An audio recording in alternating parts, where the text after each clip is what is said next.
भगवान के दर्शन हमें 3 तरह से होते हैं। पहले दर्शन वो होते हैं जो हमें स्वप्न में होते हैं। जब सपने में भगवान हमें दर्शन देते हैं वो प्रथम श्रेणी के दर्शन होते हैं। मान्यता है कि जब भगवान हमें याद करते हैं तो वो हमें स्वप्न में दर्शन देते हैं। कुछ भक्तों के कमेंट आए कि भगवान ने उन्हें स्वप्न में दर्शन दिए, उन्हें स्वप्न में दर्शन देते हैं। दूसरे हैं जब हमें भगवान के श्री विग्रह में उनके दर्शन होते हैं। श्री विग्रह में दर्शन का मतलब कि आपके उनके साथ भाव जुड़े होते हैं। जैसे जब हम श्री विग्रह के सामने जाते हैं तो भगवान हमें देख के मुस्कुराते हैं, कभी कभी नाराज भी होते हैं। आप दुखी हो, आपके साथ दुखी होते हैं, आपके साथ भाव से भगवान बातें कर रहे हैं। तो इस तरह से जब हमें भगवान के श्री विग्रह में दर्शन हो तो वो मध्यम श्रेणी के दर्शन। भगवान कैसे भाव में बातें करते हैं, कैसे नाराज होते हैं, डिमांड्स करते हैं। आपके कोई भी इष्ट उनके साथ आपके भाव हो सकते हैं और वहाँ आपको उनके श्री विग्रह में दर्शन होते हैं। आप मंदिर गए, माता महाकाली के श्री विग्रह के सामने गए और माता आपको देख के मुस्कुरा रही हैं, आपके आने पे माँ खुश हैं।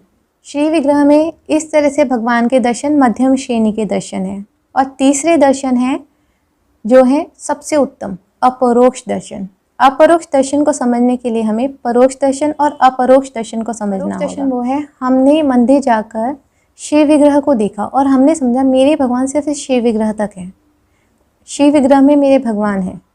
शिव विग्रह को देखकर हम उनको रिस्पेक्ट कर रहे हैं, हम उनका आदर कर रहे हैं। ये परोक्ष दर्शन है जिसे हम सिर्फ शिव विग्रह तक देख रहे हैं। शिव विग्रह में भगवान हैं लेकिन हमें उसे अपरोक्ष रूप से देखना चाहिए। अपरोक्ष दर्शन क्या है? अपरोक्ष दर्शन है जब आपको भगवान हर किसी में दिखे। आपको श्री विग्रह में तो भगवान दिखते ही हैं, सभी मनुष्यों में जितने भी जीव हैं, जितने भी जंतु हैं, चाहे गाय हैं, बिल्ली है, तोता है, कोई भी जीव जंतु है, यहाँ तक कि किसी भी वस्तु में भी जब हमें भगवान के दर्शन होते हैं वो है अपरोक्ष दर्शन। जैसे प्रहलाद जी को होते थे। प्रहलाद जी से उनके पिता हिरण्यकशिपु ने पूछा कि तेरे भगवान कहाँ हैं जिनका तू हर समय नारायण नारायण नाम करता है, कहाँ है तेरे भगवान?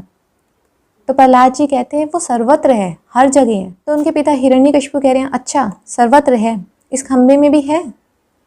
प्रहलाद जी कहते हैं जब सर्वत्र है तो इस खंबे में भी है। सबके देखते देखते नरसिंह भगवान खंबे से प्रकट हो जाते हैं और हिरण्यकशिपु का वध कर देते हैं। तो भगवान सर्वत्र है, हर जगह है और भक्त उन्हें हर जगह देखता है। जैसे प्रहलाद जी उन्हें हर जगह देखते थे, तभी उन्होंने कहा मेरे भगवान खंबे में भी हैं। स्वामी रामकृष्ण परमहंस जी का भी यही भाव था। वो माता की भक्ति में इतना तल्लीन हो गए थे, वो हर एक औरत में माँ को देखते थे और यहाँ तक कि वो अपनी पत्नी तक को माँ कह देते थे।